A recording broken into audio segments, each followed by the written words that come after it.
had a buyer's agent reach out and say, hey, keen to go ahead. We had a follow-up conversation. They said to me, oh, we need to get finance to work with you. Like, we're at a point where we're just starting our business. We don't have the funds. So can you tell me what it looks like if we do 2 days of filming over the next 6 months? This is the little light bulb moment. I was like, this was the best. Like, I want to work with people who see the long-term vision of it, because you know firsthand, for the first month, it's nice. It's the honeymoon period of content. Into the 6-month mark, 9-month mark, and beyond, that's where you start to build real authority. That's where you start to generate real results. That's where I realized I want to work with people who have that long-term vision, that long-term focus, rather than just a one and done. I've now ticked the box of having some video content. I want to work with people long-term. And so my offers and my value proposition and my marketing and everything that I did from that point was focused in on that particular avatar.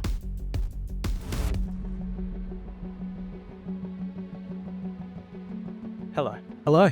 I wanted to get you on and deep dive into your mind and your business. You've got a very established content agency, and the direction that you've taken it, the offer that you've built, I think is something that very few, if not no other content agency really does.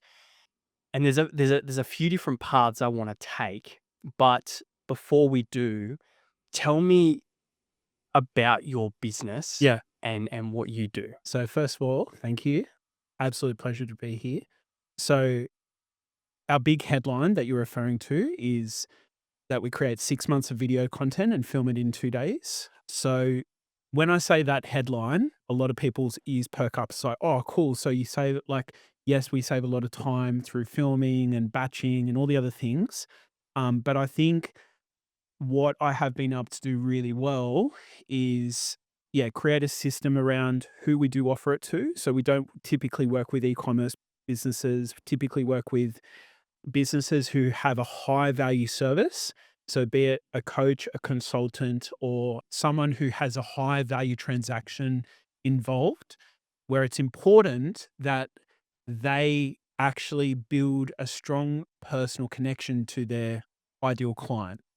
And so we do everything from scripting, filming, editing to posting, and now actually run client ads. So their lead generation, and there's a whole bunch of other stuff that happens in the background, but that's in summary what it looks like. Yeah. And I think why I say that it's something that very few are doing Yep. in this game is that I think, and what the game that I've played Yeah. in majority of my business being in the content world is being a videographer or a content creator for hire. Yeah. And what you've done is you've taken the approach of, we're going to be a full service content marketing machine that takes all of the guesswork out, all of the potential errors and mistakes that can happen, because you've identified that your ideal client doesn't know how to script, doesn't know how to prepare properly, doesn't maybe really understand how to articulate who they serve properly and what their core offer is and their message, and then also then distributing that content. There's so many parts and steps throughout that journey where if you come in and you fulfill one of those roles, but the others aren't executed properly, it all falls over. 100%. And so you've made it foolproof. Yeah. Well, I'll give you a really good example of what I've tried to do is like, so if you ever speak to an accountant, right, you wouldn't go to an accountant and tell them, like, you'd obviously tell them your situation, your circumstances. In your mind, like, and I don't know if this is a typical thing, but in my mind, I'm like, how can I pay the least amount of tax? How can I get the most amount back in my mind? But there's obviously a lot of different pieces in between, right? You know, from bookkeeping to profit and loss to, all of the different aspects that an accountant will take into consideration. But when you approach an accountant, you don't know what they're doing, right? And it's the exact same, like, most business owners approach a marketing or a videographer not knowing that they want video, that like I know I can see the end goal, but I don't know exactly what that looks like. And so why I feel that our system has been quite successful is because rather than putting it back onto a potential prospect as to like, so tell me what you want, I ask them what they want and I show them my system. And we refine our system a little bit to match what a client wants and needs. But for the most part, if they're not willing to work within our system and we're not able to optimize it to what they need, I'll respectfully tell them that we're not a fit. But even just having that system in place has served me really, really well. And the other point which I wanted to dive into, and again, something I've experienced, but something that I know a lot of people really struggle with, especially individual business owners who work within an industry who have multiple paths that they can take and multiple things that they can offer. I'll take an example like a PT. You know, I've got a lot of friends who are PTs who I love talking business with them. And when I talk to them about, you know, what makes them different, they go, oh, well, I do strength training, but then I also like helping people with conditioning and then running and CrossFit and then martial arts and this and that. And although there's nothing wrong with that, and that's great, where I resonate with your message in terms of like, I want to do more of that, is you've just kind of like really gotten clear on the very thing that you offer, the one thing, and you've had massive success with it, Build systems out from it. But it, and then build a system. even in the gym example that you're referring to, right? So there's people who want to lose weight, build strength, compete in bodybuilding, train for marathons, right? There's a whole caliber. And I think in the marketing world, and especially for videographers, you know how many different things, like you know firsthand, right? So you've obviously got this incredible podcast studio set up, but there's also videographers who focus on real estate photography and videography. There's early before off camera, we're talking about aerial shots for like mining and things like that. We're then talking about like film, Hollywood. There's so many different spectrums, and I think the worst thing that a videographer can do is try to pick too many or try to leave themselves open to too many. Just like a gym, if they're trying to attract premium clients but have low value offers or, you know, just things in their marketing that would potentially attract a low value person or messaging or whatever the case is, that's where you need to refine it. And that's where getting really clear, and it's not always gonna work either because, you can have a theory in your mind of like, "I want to have this, I wanna have that," because everyone wants premium clients. Everyone wants the best paying clients who they don't have to do as much work for, right? It sounds ideal, but it's finding that laneway, if you will, and just, yeah, just staying as focused as possible. And especially as like, you'd probably appreciate as well, the hardest thing to do in business is just stay still and just focus on one thing. Because there's so many opportunities everywhere you fucking look. Everywhere. There is always opportunities every day. And it's staying put and not getting distracted and staying laser focused on the goal. So take me through how you got to your offer. It's first started, I was working with a couple of coaches. So one specifically who I was sort of mentoring like with. And what happened is at the time, actually, I was doing Facebook ads, I was building landing pages, doing a whole bunch of different things, but I really, really enjoyed video. And like, we did a bit of a contra deal where like I was filming some of her content. She was coaching me as a business coach, if you will. And we did a whiteboard session and we sort of got really focused in on what do I actually want to offer. And that this is where we sort of came up with the 3 months of video content in a single day. Now, that was the starting point. But what had me transfer to the 6 months of video content in 2 days is I had a prospect. So I think I must have posted something out in a Facebook group. I had a buyer's agent who like an up and coming buyer's agent reach out and say, "Hey, we're very interested." We talked through we walked through the numbers, very keen to go ahead. Um, we had a follow-up conversation. They said to me, "Oh, we need to get finance to work with you. Like we're at a point where we're just starting our business. We don't have the funds. So can you tell me what it looks like if we do 2 days of filming over the next 6 months?"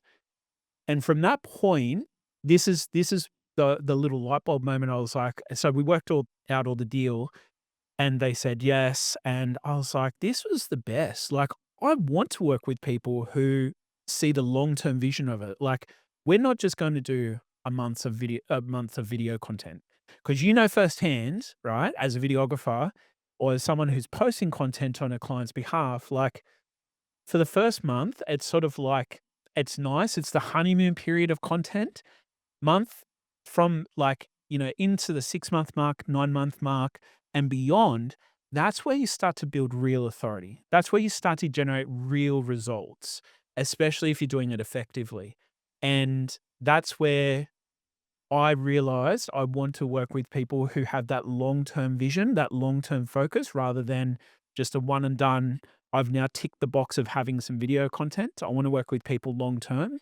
And so my offers and my value proposition and my marketing and everything that I did from that point was focused in on that client, that particular avatar. So then for someone who comes in, so I know you're working with a lot of buyers agents at the moment, so we'll use them as an example.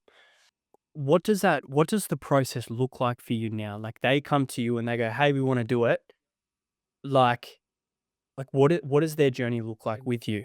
Good question. So first of all, as you've just mentioned, I do work with a few different buyers agents, but just like we were talking about earlier, there's different there's different sections to the market, right? And I think it's really important that, especially if you work with someone who they would consider like, or where like you may have competitors or whatever the case is. So technically, we may share the same type of client or ideal client. However, what I do and what you do are very different. You know, the advantages to having an incredible studio like this based on the Central Coast where someone can come in and go and fuck off home and know that you're going to take care of it is completely different to how I work and operate, right?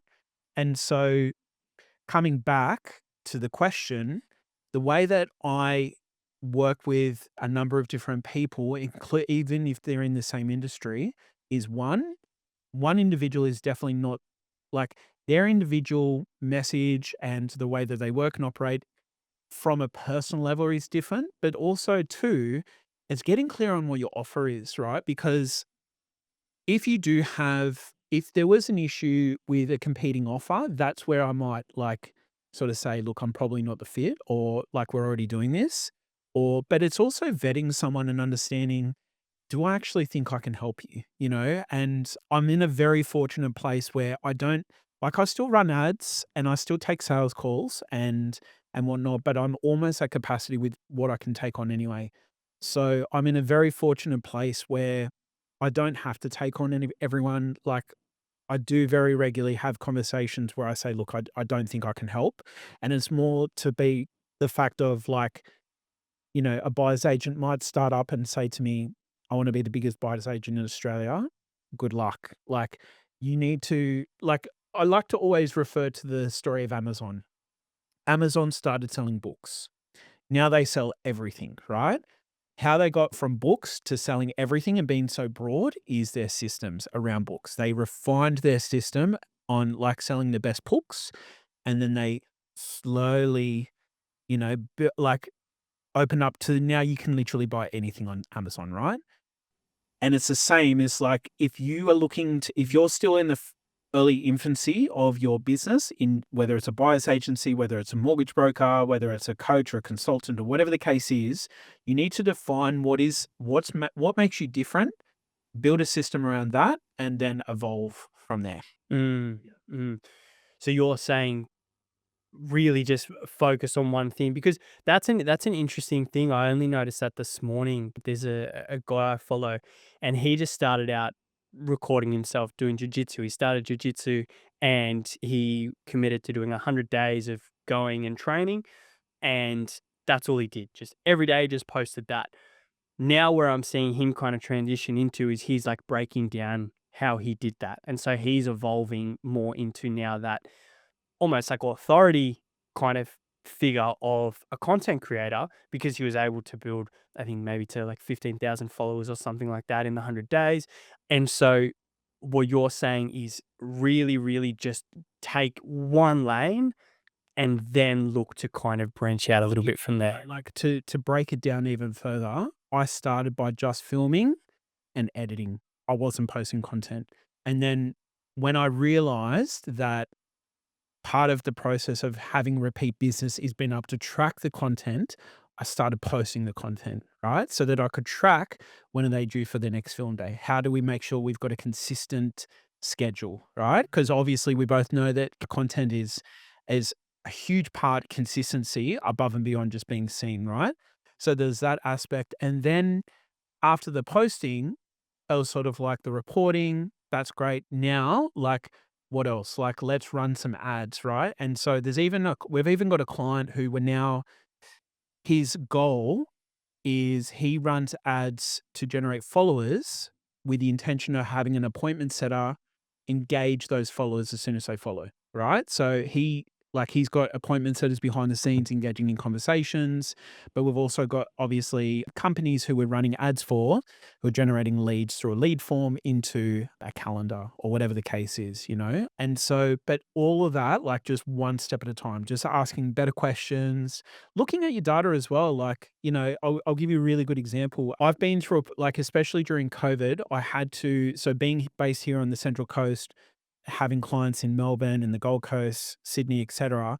During COVID, it got very tricky and I had to branch out to other videographers and ask, hey, can you, like, there's one particular videographer in Melbourne named Darren, absolute legend. He ended up filming with one of my clients and it was a great, like, it was so successful that I was like, oh, wow. Like, it's sort of like, it was a light bulb moment for me. I was like, oh, maybe I don't need to film as much with all my clients. And then I built a network. So I had 2 videographers in every major city. Um, However, my churn of like bringing on clients and then having them leave dramatically increased because I was having a sales conversation, we're talking strategy, and then I'd send a complete stranger who they'd never spoken to with the strategy, all the right intentions, but it didn't work. And so then I learned that I actually need to like stay on the front end, um, and build a system behind me, if that makes sense. So I am the one who's going out filming. I still do script the majority of the videos that we film, and it's so that I've got a lot of understanding of what their message is as I'm coaching them through a film day. But yeah, that's part of the process. I want to understand this backend system. Yep. I want to understand, how that works, because I know you've got a solid team that kind of sits behind you. So how that works, and then I also want to understand your scripting process as well, because you obviously have put in a lot of hours to get it to where it is. And I know there's a formula for scripting, so I want to break down definitely your perspective on that. Yep. All right. So start on scripting first. So with scripting, you know, for transparency, I do use AI. However, the AI that you use is only as good as the prompts that you put in. All right. So one of the things that I get our clients to do before we start filming is actually give me a breakdown of their avatar. Like I get them to write out a story. Now, this is one thing that there was one point I was too scared to give clients too much work because I'm like, I'm meant to be saving them time. Like, why am I giving them more homework? But I realized the more that, like, you think it, like, you know, you probably speak to people who've never done anything like this before. Like, this is the first time they're sitting in front of a camera, the first time they're using their voice to sell to complete strangers in their business and all the other things. And it's actually like, it actually helps them with their confidence. by taking the time to actually put together an avatar, get clearer on who they're speaking to. And this also comes back to the offer thing as well. Is like, if you're not actually clear on who you're speaking to, like if you try and like, there's an old saying, if you're speaking to everyone, you're speaking to no one. And so by getting clear on your avatar, first of all, it creates a lot more confidence in what you're saying, knowing that I'm not trying to please everyone. I just want to please this particular person. I want to get their attention. So it's getting refined on that. But I also want, like, the best type of content is not only like educating, but also having stories to reiterate a point, right? I'll give you a really good example. I fucked up once when I was filming in Melbourne. This is going back a few years ago. I had a client who were in Melbourne, the Mornington Peninsula, for those who know where that is. And effectively, I had an amazing, beautiful client who had a dog sitting on her lap. We were filming some really cool content, blah, blah, blah, blah, blah, blah.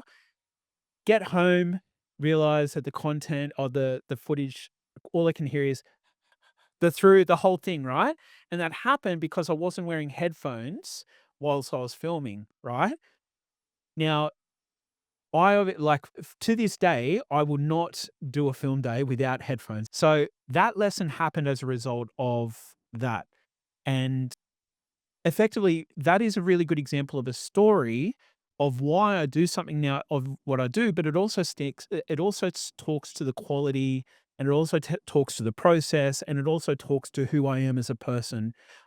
Where, I ended up having to rearrange myself and go back down. We're able to work out, a way to give her, back footage and content that she needed. But that also talks, like, again, these things are not only a story of, how something went wrong, but it's also a story to the character, the moral, the values, and things like that, right? And so when we're talking about a personal brand, people want to know about those sorts of things. So stories like that, that's just one example, right? And then you go into education. Why, like, we've talked about consistency a few times, but it's talking about and having examples of why consistency is important, right? So it's using as many stories as I possibly can into the content. And for the most part, when you've got stories, when you've got examples, when you've got, like, coming into the authority stuff, it's having a few different pillars to be able to utilize and know that these are the videos that ultimately get results. And so it's working through and providing, different examples of those pillars into scripts, into a film day, so that, our system, because, like, this month marks my 6th year in this business. We've refined this system enough to be able to know what generates results and what's ultimately going to serve the client the best. And so that's a little bit about our scripting process. So now into the now into the system side of things, and that also brings up another question as well, is your offer is 6 months of content in 2 days. Do you offer a result off the back of that? I think it depends on what a client wants, right? So, perfect example, the guy who I was referring to earlier, who is running traffic to generate followers, that is his result. He wants to know how much does it cost for him to generate a follower to his client, because he's already spending big money with an agency using our videos, but to run lead generation with someone else, right? And so every client's different. I have for example, I have a metal fabrication business based in Sydney who their result is more authority and more bigger contracts. And they don't necessarily happen through a lead form or lead generation. They happen behind the scenes in meetings and conversations and contracts, obviously. And so it's understanding, what does a result look like? Because a result for one person is completely different to another. And it's just understanding what results look like and understanding whether you're capable of it. Yeah. And being transparent about, especially in the very early days, if I wasn't sure if I could generate a result, I get people to pay, whether it's for a video aspect or this or that. And, if I'm testing theories out and I don't actually know 100%, I will either offer it as a complimentary thing for a trial period or whatever the case is. Let's see if we can get some results or whatever the case is, but at least pay for the thing that I know I can deliver, which is video content or whatever the case may be. Yeah. So now back to your system. So, you've got the scripting process. I assume there's some form of onboarding as well, in, getting them up to scratch, getting them the homework, building out those stories, building out the avatar. And then you go in, you film over the course of 2 days, 6 months worth of content. So typically, just on that, it's typically 1 day every 3 months. So it's not necessarily 2 days back to back. I know it sounds like it, but that's something that I clarified typically. Yeah, cool, cool. And is that just because generally it's easier for the client to Well, take that well, time? first of all, like the marketing, it's too hard to explain in a headline. 6 months of video content filmed in 2 days. I typically explain it once I hop on a call. Yeah, no, we film every 3 months, basically. Yeah, cool, cool. Sweet. So you do that, and then a lot of the, because there's a lot of preparation that goes into that. Obviously, you're doing the scripting, AI, no AI, it's still, it's a task. The filming's still a task. Then when we start to get into, everything after that, so the editing, the scheduling of the content, the approval process, the this and that, I really want to dive into your brain on that because that's probably the most tedious part. Like, I know from my experience, it's like that can be the most time consuming part. I record an hour episode with a client. Generally, it's taking me between 2 and 4 hours to edit the episode. And then there's all of the distribution and stuff. And I know you do all of the scheduling and, you handle that, you do the reporting. So how does that work from your perspective? In very simple terms, a really effective team. So I'm very grateful. Like I obviously mentioned to you earlier, I'm at a point now where I just focus on my roles in the business is to obviously I do the content audits, aka our sales calls, scripting, filming, and some reporting. Like I do, but I've got a team. Like, and we do a little bit. Like I do check up on our ad campaigns a lot now, but yeah, how I got to that point was I hired my first video editor, and you just like I think it's you like any job that you hire for, you slowly work out how important communication is. You also work out what style you want or how you work and operate, what you do want to do, what you don't want to focus on. Yeah, and so there's like to give you an understanding of what it looks like right now, we have a team manager who call it like a creative director who reviews all of the like so I will, go and film. I will upload the footage that night. Typically the next day our creative team manager will review all of the raw footage, break as many videos like they'll sort of follow the film day run sheet that I've given them.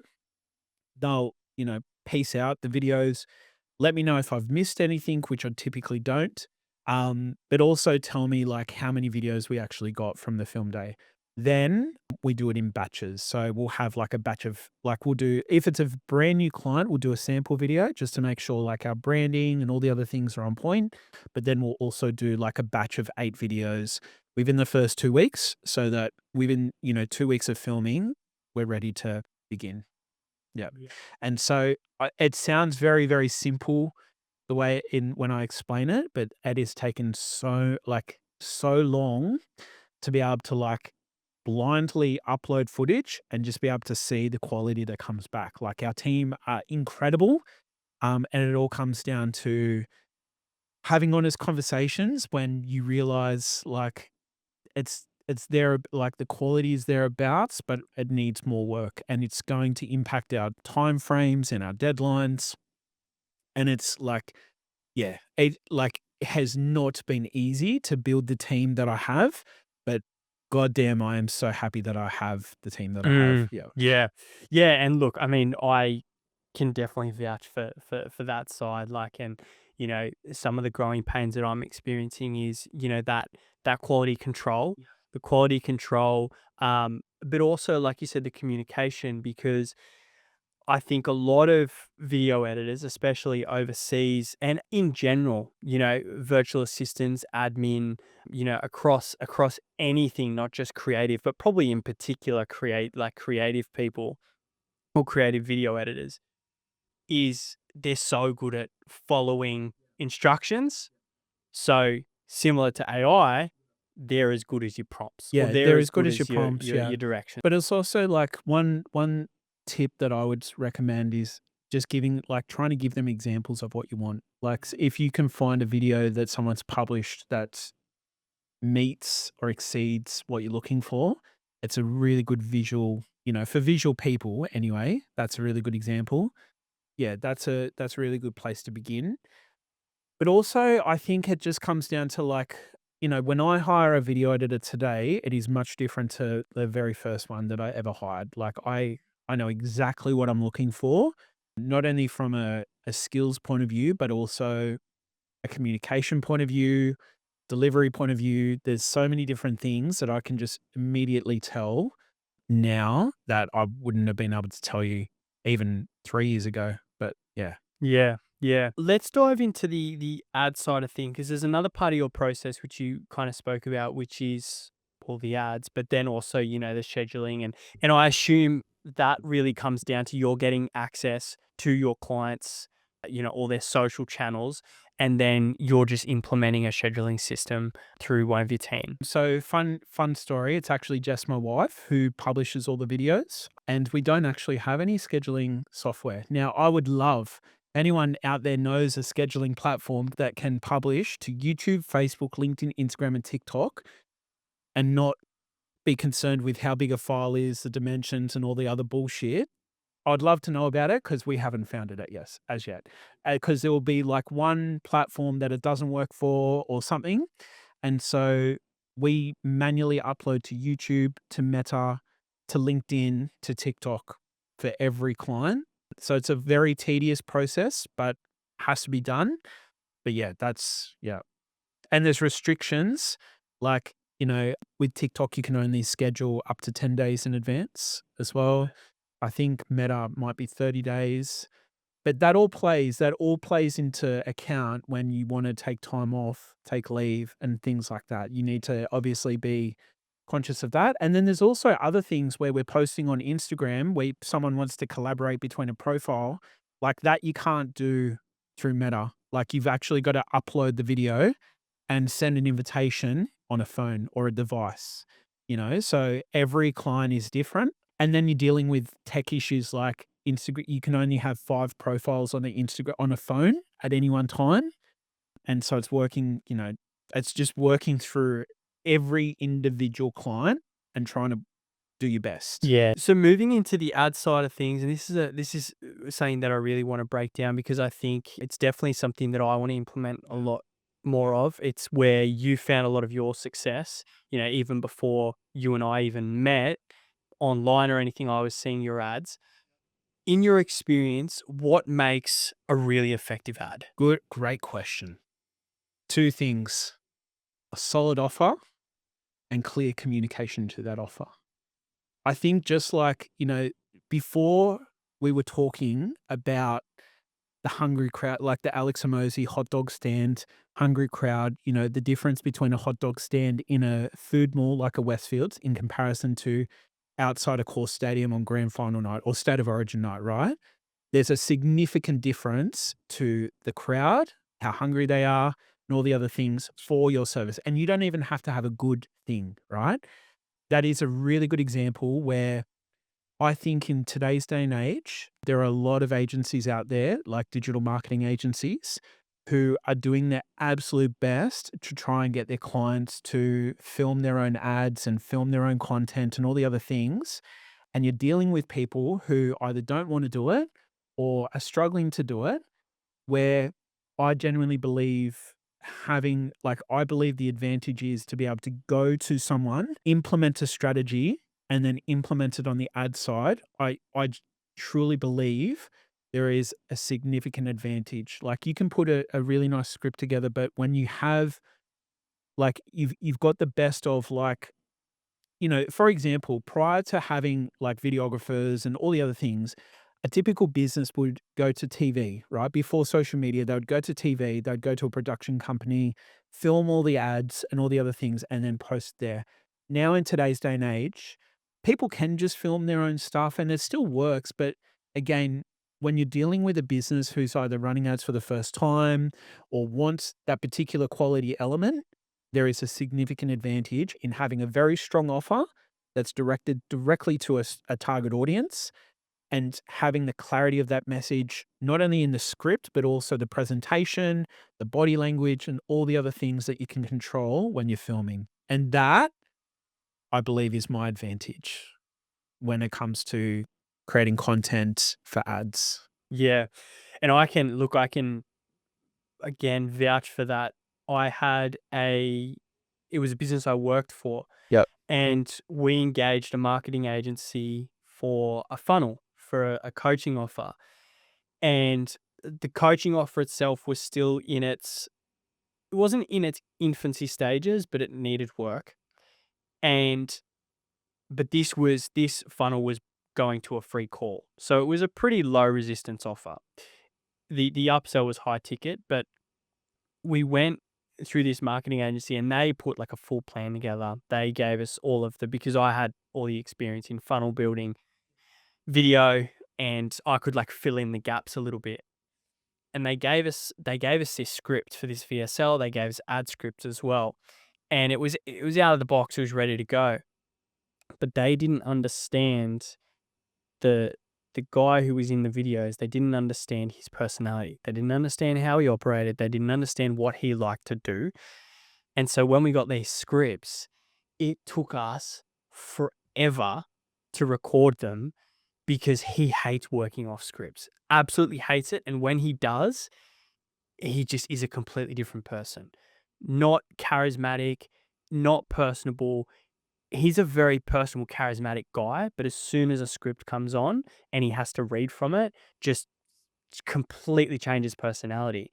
And effectively, the videos that we created weren't great. They weren't great. They took us way too long to film. And it was because of that, they had come to us with what they know works, but hadn't adapted it to the client and hadn't adapted it to what we were used to, because he was used to filming heaps of stuff with me. But when we kind of got that, and we were on a massive time limit as well. It was like we had to do it in this window, otherwise it wasn't getting done. It just, everything kind of fell to shit. And I'm pretty sure the funnel didn't perform because from the top level, the ads weren't great. So they never got the traffic. And so, like, you can still have a shitty, grainy ad, but have a strong offer and it still works, right? But what I think you've made it raise a really good point is the energy, your energy, your body language and your energy can speak louder than the words coming out of your mouth, and actually does, right? But yeah, coming back, like what I'd like to suggest is this is another thing as well, because what you're referring to, it's a very, very common thing. And I don't know if you've ever experienced this, but I have had an experience where had a middleman come to me and say, I have a client who I want to do, I keep telling them they need to do video and I've seen your videos and I really like them. So I want them to do your videos. But the end client, the person who's going to be in front of the camera has never made the commitment or doesn't want to make the commitment to be in front of the camera. And so when we're talking about, you can have the best script, you can have the best offer, but the body language and the energy is off and they don't fucking want to be there, you've got a real problem. And that's why one of my big things is, even if I have like an agency or someone comes to me and says, can you film with this particular client? I'll say, yes, but I need to work with them directly. Like one of the reasons I take people through a client avatar example is not like, yes, it gives them clarity. They don't have to do it. Like, it's not that big of a deal. But the reason I'm so big on it is because it has them buy into what they're doing. If they've done the work there, I know that they'll do the work in front of the camera. And so it's almost like a micro commitment before to know that I'm going to get the best out of you on camera, but I need you to do the work first. Are you willing to do the work first? If so, then I can help you. How do you see content marketing evolving this year, but over the next couple of years, do you see it getting harder? Do you see it getting easier? Are you seeing any trends at the moment? Where do you think it's moving? I don't know. Look, I probably am not brave enough to make any predictions. There is one thing that I don't like, and it's not like I am someone who advocates for like making smarter decisions using AI and like, for example, I don't need to have a copywriter. I don't need to hire a copywriter and charge our clients for having a copywriter because of the system and the process that I use, right? So I'm all up for AI. There's one pet peeve I hate, and that is that AI is getting so good that you don't actually like, there's going to be a time where you can just print out your face or take a photo of your face, and then AI is gonna be able to do the rest, right? You're not even gonna have to say it or whatever. I actually think there is such a experience, confident wise, when someone has to work through their fears and their struggles to actually communicate what they wanna say. So coming back, like, I know this is one of the reasons why I'm in this business is because I actually struggled to find my own voice. Like, I still struggle public speaking. I may be really good on a camera, but in front of other people, I struggle. And I had to learn how to find my own voice through video content, and it's one of the reasons above and beyond the systems and the profit and all the noise, it's one of the reasons, core reasons why I do it is like one of my deepest satisfactions is being able to see someone go from, I'm a little bit concerned, like I know I need to do video and I need someone to help me get this out of me, like, because I know I can do this, but I just want some help and guidance. That for me fills my cup up so much. And my only concern is that we're going to lose that element. Like, people can now bypass it because you've got faceless AI and, even like I had a client of mine who sent me like some UCG content using AI, like someone sitting in a car promoting their particular product. So I think the trust element, I don't know, look, if there were a prediction I was going to make, it's that having, I don't want to say shittier content, but having content where you can tell that it's human, like there's a longer pause than needed, or there's a stutter, or I need to repeat my sentence.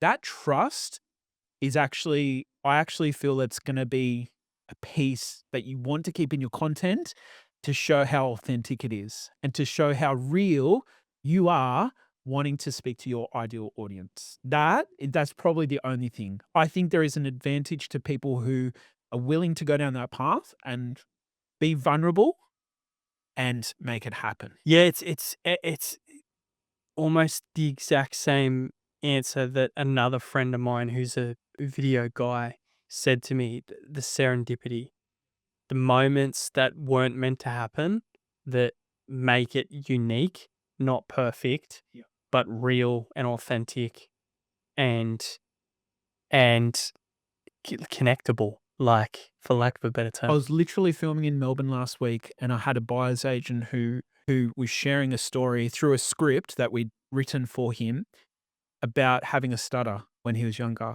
And so you can bet your bottom dollar that I left when he was stuffing up, I've left every single piece of that in the video to make it more real, more vulnerable, and really have people connect to like, you may not have had a stutter. Like, someone who's watching it may not have had necessarily had a stutter, but may have had to overcome cancer or got bullied because whatever the case may be, right? And so you don't have to necessarily have the thing to appreciate it, but you can definitely appreciate hard times and you can appreciate someone's vulnerability when you see it. And that energy is more powerful again than the words coming out of someone's mouth or the production value. Yeah, yeah, it's kind of like an indirect connection. Yeah, and like because I struggle with public speaking as well, and always have. And what one thing that I really pay attention to with a lot of people with public speaking, especially people who really don't like it, is like the way that their body and the way that they project their nerves and the way that their nerves come through. For me, I choke up. Like, I, like, feel like I run out of breath and I, like, have to stop. And it used to be that you would hear it in my voice. It was like that crackly voice. Some people, it's like they're up there and they're so confident and you don't notice anything, but they go, my body was shaking. And then some people get up and they're like shaking like crazy. And it's like, it's so interesting. But again, the indirect connection is that, like, they really get super nervous. What you're referring to, for me, it's the adrenaline. Like, I'm overrun by adrenaline. So even at my sister's wedding, who I think it might have been 18 months ago, 2 years ago, somewhere along those lines, I was one of the flower boys with my brother, and so we're handing out flowers and beers and stuff as we're walking down the aisle, in our little bum pouches, etc. But, like, I was shaking, like, I was handing beers and, like, shaking because I was like, even though I was doing something fun, yeah, like, it's the adrenaline for me. And I think I actually heard, I haven't tried this, but it's something that I plan to do, is I heard that, like, especially for people who have a lot of adrenaline, to try and either do push-ups or something just to, like, work the energy. But yeah, because typically anytime I've done a presentation where I've got all that adrenaline, I find that you get over it in the first 5 to 10 minutes, but it's just getting through that phase. Yeah, yeah. If a someone came to you and, they wanted to make their own content. So they didn't wanna work with you, but they wanted to make more content. They had an hour a week, 1 hour a week to create content. What would you get them to prioritize? 4 different types of videos. The first one is a video that's going to generate more reach, just broad interest. The second would be an educational type of content piece, or even like something that's authenticity building. So whether it is a little bit about their background and their story or something that they're educating on, I'd get them to share an authority piece. So something that, like, an example of the work, or an example of a transformation they've helped a client to build. And then I'd also have like a call to action type video, like a direct offer type of video. Mm. Yeah, I feel like if you're creating those 4 types of videos on a consistent basis, it's only a matter of time before you win. Yeah. Awesome. So I had a question come in from a friend of mine, Gazman, who is a PT, and a fucking very good one at that. So definitely someone who will listen, will take action, loves creating content, really interested in, making it look good and getting his storytelling and he's asked, what is the best strategy for a fitness coach in 2025 with content in terms of exposure and converting followers into leads? Having a really good offer. I think it's sort of coming back to what we were talking about. I think, you know, you can have really shitty content, but a really good offer and convert people. You can have really good content and a good offer, and you'll convert people. So, like, as much as I advocate having good quality content, I think it's clear that if you have a distinguishable offer that really speaks to your ideal person, I feel that that's going to win. Like, yes, you can get into the detail of, like, what should I have as my content pillars and what types of videos should I do and things like that. But a very short answer would be to focus on focus on the offer that stands out to the ideal client, or the ideal avatar, I should say. But then mapping out, like, things like what are some of their biggest concerns, and start to do educational type videos around some of those pain points. I think also calling out, when I talk about authority videos, actually walking through the journey of someone that you helped and overcoming that fear, that pain point, that struggle. And then, like, obviously creating content that just reaches a broad audience. It might be something fun with your team. It might be doing something dumb within reason. But yes, if you have a mix of that, but you have a very specific, like, if you're consistently putting the offer out, to your specific avatar, I feel that that's the answer. So what would that look like, do you think, like for a PT? Because, it is definitely one of those things, and I've got, like I said at the start, I've got mates and they do help a wide variety of people, and they do it in their unique way. It's not like they're, I can definitely see their thinking with how they've Do you developed wanna what tell they me more do. about, like, who would they be targeting? Or what sort of work they do? What sort of PT work? Yeah, look, I would say majority of it is going to be strength training. So it's going to be a lot of gym programs. Okay. But the goal is generally different. So it could be muscle gain, it could be weight loss, it could be even physique training, so competing on Yeah. stage. So if I was running their marketing, I would ask them to pick one. And like, it's not to say your content only needs to be focused on one. I'd say to still have like broad content that sort of ticks all these boxes, but with a specific offer, it's very, very specific to one. And like, how at the beginning, we're talking about Amazon, get your focus and get your priorities in one and then broaden out, right? So if you've got a system that works for people who want to lose weight and you can now utilize that exact same system with a couple of different tweaks to people who want to build muscle or whatever the case may be, that's what I would suggest and recommend.